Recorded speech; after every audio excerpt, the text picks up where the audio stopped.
কবিতাৰ শিৰোনাম পাহৰা সপোন তই। পাহৰা সপোন তই, নীল আকাশৰ এটুকুৰা কলা ডাৱৰৰ ঘনীভূত পানীৰ কণিকা।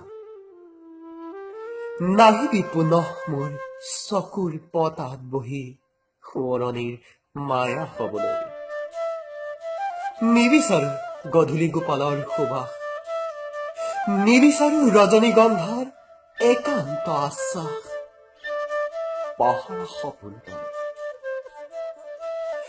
ভাল নালাগে এতিয়া বিজুলীৰ চমক লগা বৰষুণ, জিৰি জিৰি বতাহ আৰু নৈৰ পাৰৰ কহুৱা বন।